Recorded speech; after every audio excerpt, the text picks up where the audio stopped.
Well, if you had Donald Trump releasing an NFT on your 2022 bingo card, you won. Congratulations. It has been an interesting week, to say the least, in NFTs. We're going to get into that in just a second. Before we get going, please like today's stream, subscribe to our channel, and head to FLOLiO.com for all of your NFT needs.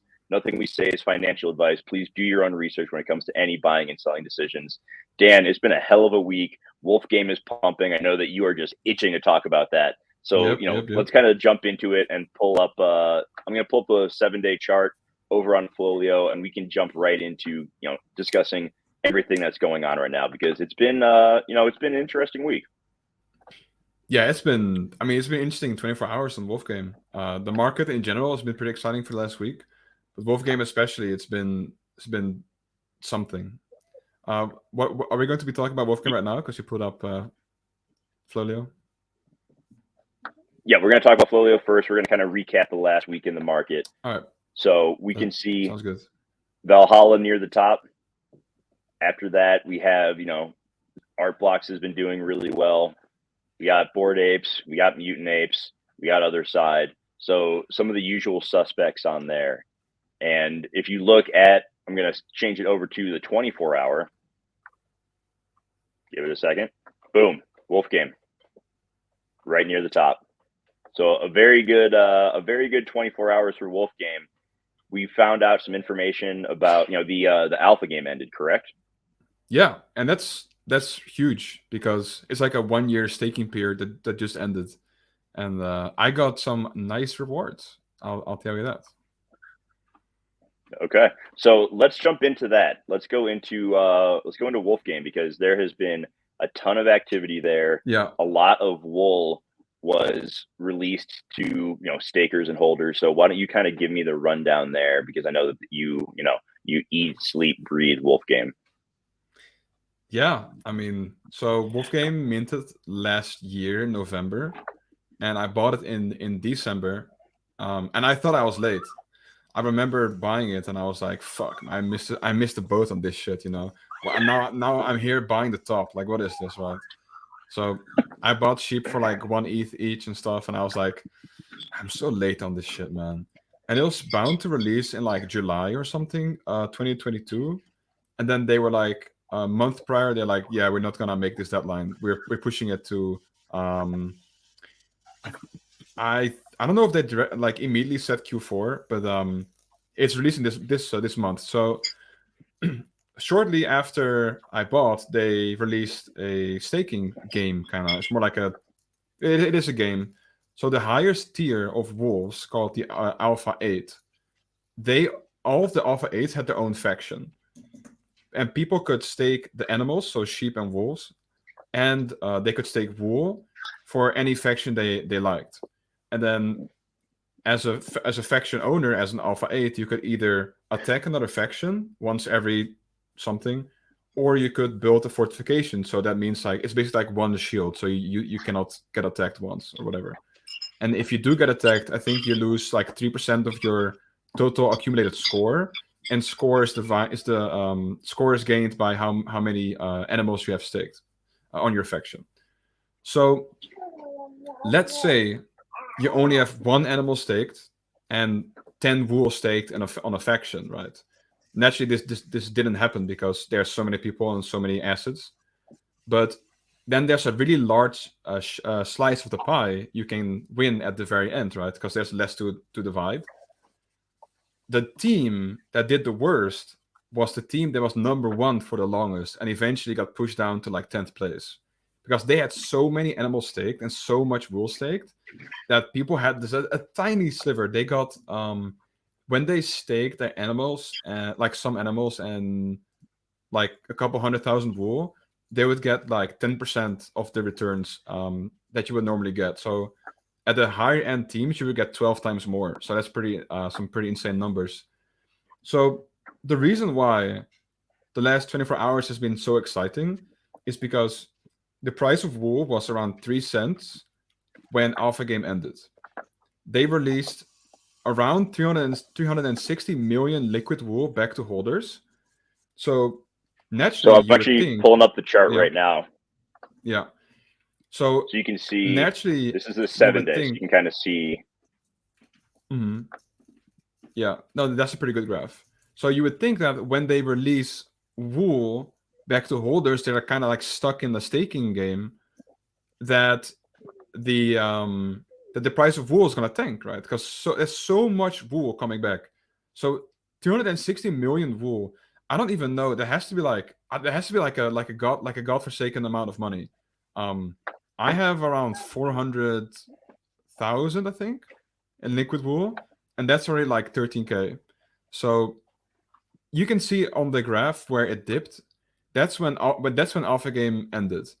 So you can see, I think the bottom is actually not correct because I know it did go under 2 cents. I think it hit like 1.6 cents at its very lowest.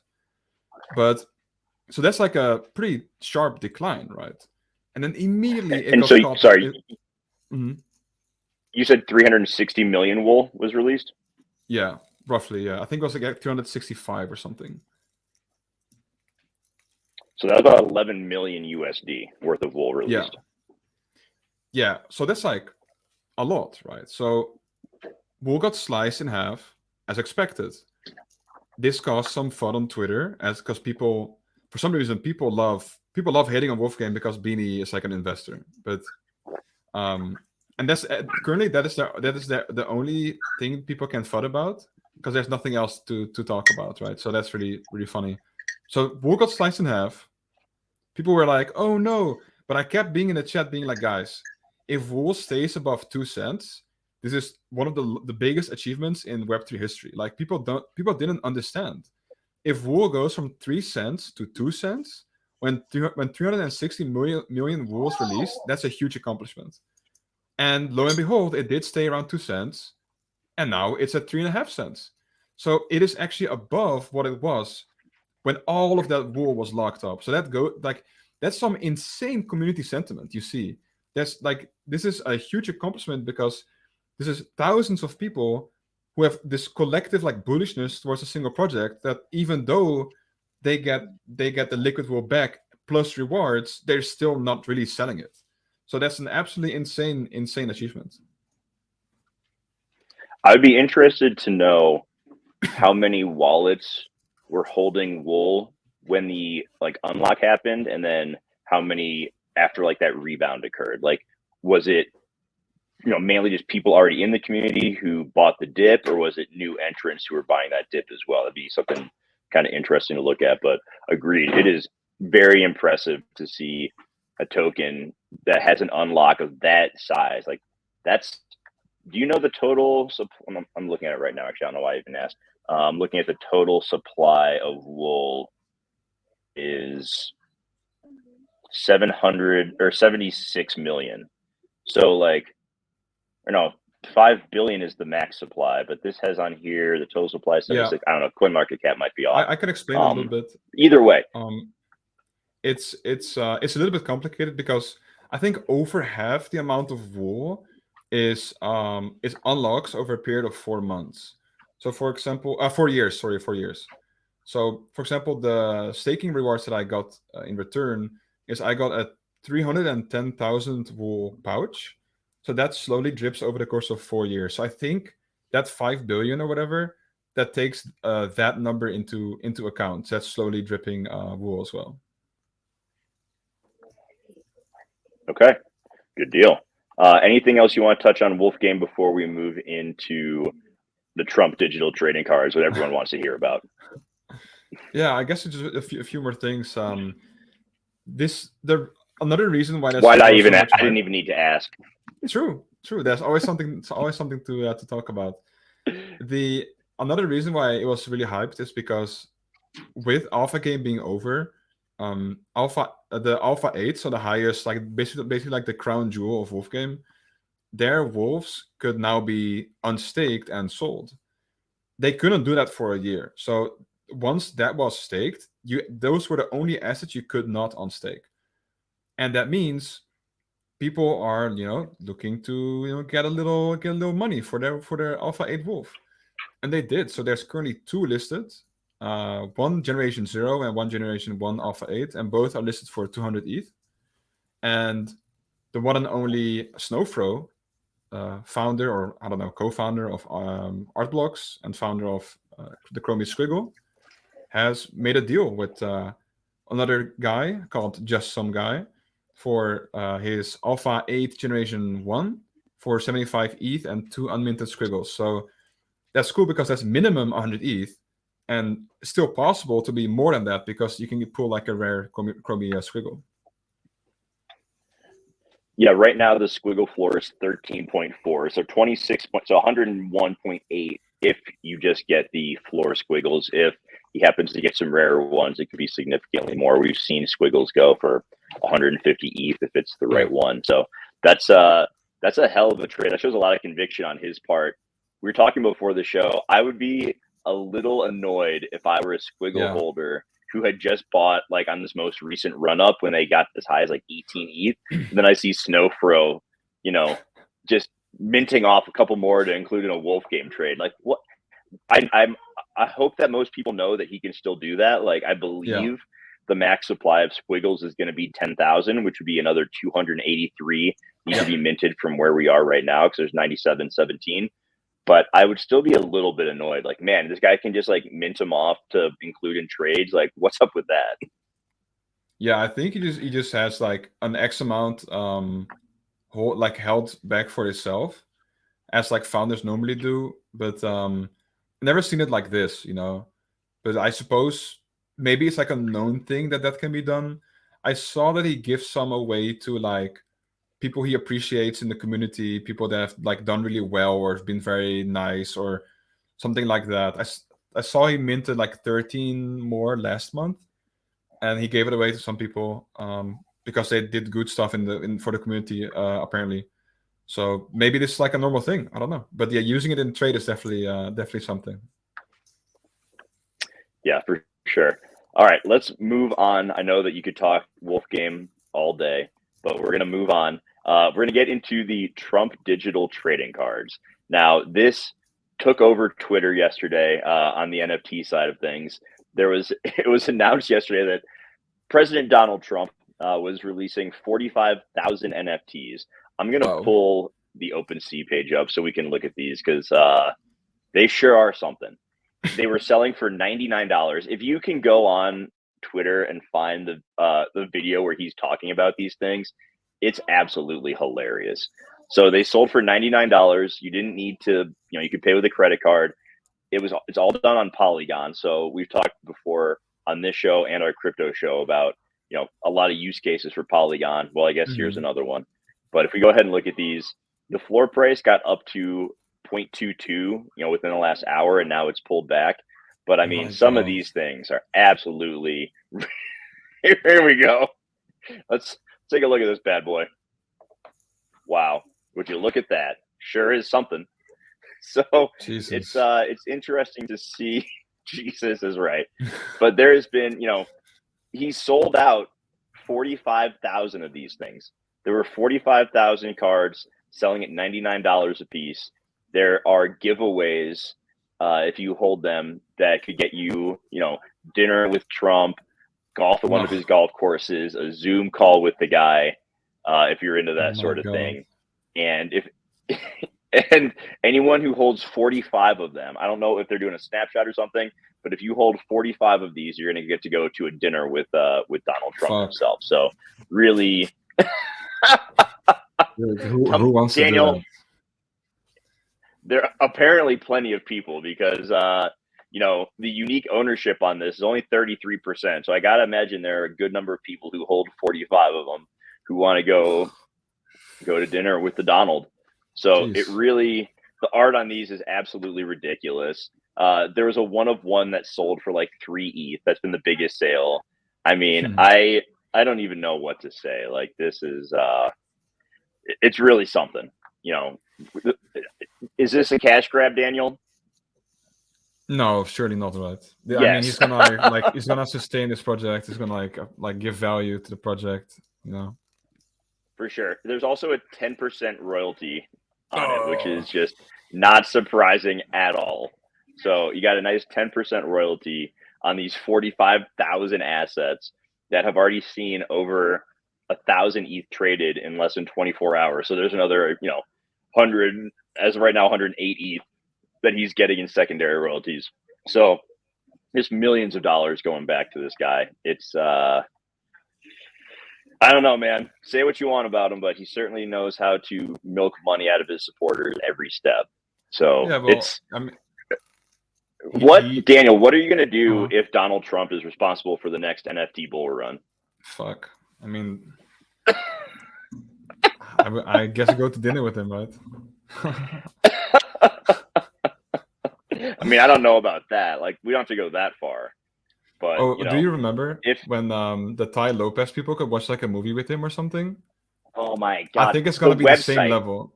Yeah. No, if you go to the website, it looks exactly like the Ty Lopez. The way that it has stuff laid out as far as what you can get. Oh yeah, let's see. Do I have it still? I didn't even know. I just kind of assumed it's similar. My search history. Yeah. So here, let's go to. I'm gonna screen share the website real quick because, I mean, look at this. Sold out. They did it. They sold it out. Dude, that looks like so old. The website. It looks like a website where you can like trade gold, for money, like gold and jewelry for money.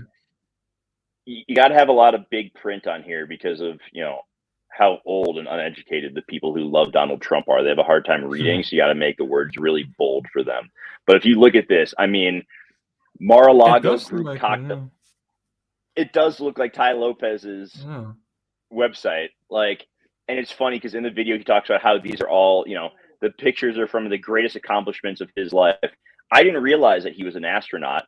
I was not aware that he was a professional boxer. Like, all of these things are so ridiculous. You can do everything. Yeah. So, but I do like how it's called Trump cards. Boom. That's the only thing I'll give him. I do like how it's called Trump cards. Yeah, I mean, it on the OpenSea page, it's Trump digital trading cards. I don't know why they just didn't list it as Trump cards, but that would have been so much better. But It is what it is. We've spent enough time on that. Let's keep moving forward. Valhalla still sits at the top of the charts for this week. They had the re-roll of traits where they dropped armory tokens to people. Holders were able to, take some of the traits that they didn't like and re-roll for some new ones. We've seen the floor come down. It got up to 1.5. Right now it's 1.035. I'm still not a buyer in this one. I think if people like it, that's great. But I don't know. I just don't. The goals that they have for this project are very ambitious, and I don't totally see how it drives value back to the NFTs versus how it drives value back to the early investors, the venture capitalists who invested in this project before they even went live. So I think if people like the art and they want to be a part of the community, that's cool. But from a seeing returns on this long term, I don't see it quite yet. And maybe that's a miss on my part, but I'm still out on Valhalla. But a lot of people are in on it, so that's cool. Yeah, no one I know in my circle of people has one either.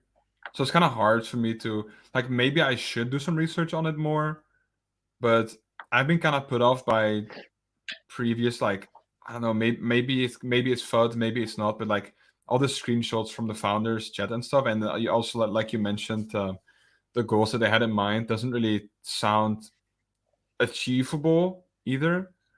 I didn't buy that 0.5, so me buying it at 1 ETH is even like less of a chance. I hope they do well, right? I guess. Do you know if their reroll was kind of like a success? Like, were people happy? I don't know if you looked at some Twitter threads or something. I mean, I just saw tweets on the timeline of people who re-rolled and they got some cool traits that they liked. Some different weapons or whatever. So that's good. I mean, if it's something different and fun, it sounds like it was very well executed. So there were no hiccups doing it. Like, people were able to, they got airdropped their tokens. They were able to get right onto the website to do, the re-roll for traits. So there were no hiccups there. So I think that's a positive. If you want to look for some positives there, is it was well received by the community. It was a fairly innovative thing, and they executed on the technical side. So I think that's good. Yeah, that. Like, you can definitely credit a project for that. Yeah, absolutely. We had the weekly 10 KTF update. They always put out a tweet or two on Thursdays, and yesterday was announcing that in the coming weeks, I believe, you'll be able to take 10 KTF items that were previously made by somebody else and recycle them to use for future 10 KTF missions with your own PFPs on there. So you can go on to OpenSea. There's been quite a bit of activity on 10 KTF. The floor has risen to 0.3. So it was in the low 0.2s for a while, but you can go on, you can buy a pair of, socks, a hoodie, a hat, or whatever with someone else's NFT on it. And in the coming weeks, you'll be able to use ApeCoin to erase that and then put your own NFT on there. So they haven't, given information on how much that's going to cost or anything. But if you're planning on being a part of season 2 for 10 KTF, which they've done a really great job of driving value back to people who participate. So I'm still holding some 10 KTF stuff. It's nothing that I need to recycle because it has a couple of my PFPs on there, but I might get some more and get a little bit more involved in it. But I think it's still, a good opportunity to be doing something that's, fun. Like they've done a really good job of building out a story, getting community involvement, doing something besides just, sitting there with your NFTs, not doing anything. Yeah, and I recall them saying it's going to cost 10 ape, but I'm not sure if I'm correct on that. Okay. So, at current ape prices, it's like $37. So there's definitely worse ways to spend some money right now in this market, in my opinion, such as the Trump digital trading cards, but we've already moved on past that. So, that wraps it up with 10 KTF. There's not a whole lot going on outside of that. We've had some stuff around Moonbirds, a little bit of FUD there because of what people believed was going to be a collab with Xcopy, but the floor price has held up. They did release a update as far as the Moonbird oddities, and I'll just say it now. I don't own any Moonbird or Proof NFTs, but I am interested in the oddity or the mythics when those come out next year. And they did give a little bit of information around the art on those, and it looks pretty cool. So for those who don't know, if you hold a Moonbird, you'll get an oddity for free, and if you hold a Moonbird, or I'm sorry, you'll get a mythic for free. Apologies. If you hold an oddity, you'll be able to burn that oddity and get a mythic if you want it. And I did a whole video on this a while back, but we're getting closer to Q1, which is when they're going to be doing a lot more stuff with Moonbird. So I think this is still a good opportunity. The oddities are going for about 1.3 ETH right now. Moonbirds are just under 9. So a pretty big gap right there. And I think that number is I think that ratio is going to tighten as we get closer to the Moonbird Mythic launch. Yeah, no, I think so as well. I mean, their second project has always kind of been around this price, I think, right? Like pretty early from the get-go. Yeah, it got down to like 0.8 at one time, but it's bounced back, and it has some positive data around it as far as it has 59% unique owners for the oddities and only 3% listed. So there's 290 assets listed right now. If it stays around that number, I think it continues to be a good buy. Especially if the floor, remains steady or maybe even goes down a little bit as we head into the new year, because I think that one announcement and there could be a run on those that, causes a little bit of a supply squeeze, and you could see the floor price run up pretty significantly. Yeah, I mean, all the best to that project. I still see a lot of Moonbird PFPs, so they're doing something right, I suppose. And they are looking forward. Yeah, and they're going to have their first IRL event next May, Proof of Conference, which it's going to be interesting because, and we'll talk about like some more IRL events. I'm going to try to get out to a few next year, but I believe Proof of Conference is the week before VCon, so I'm interested to see. I'm assuming most people are not going to be able to go to both of them just from a time and financial standpoint. So I'll be interested to see, how that divvies up the NFT participants, and if we're still in a pretty bad bear market by then, conferences have not been getting a ton of attendance. Will one of those kind of cannibalize the other? That's a question. And speaking about conferences, I might be at NFT NYC next year. So what? Maybe. That'd be awesome. I'm going. So Maybe. that'd be awesome. Yeah, we can meet up and then can finally fight it out once and for all. Well, It's like boxing match. I'm gonna be walking around with a step stool so that when we take pictures together, I can just stand on that and not feel like a midget next to you.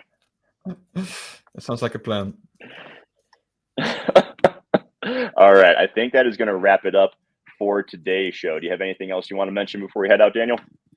I guess final thing is I saw KuCats bump a bit from like 2 ETH to 2.6, and I saw CloneX drop from dare I say like 7.4 to 6.6 or something.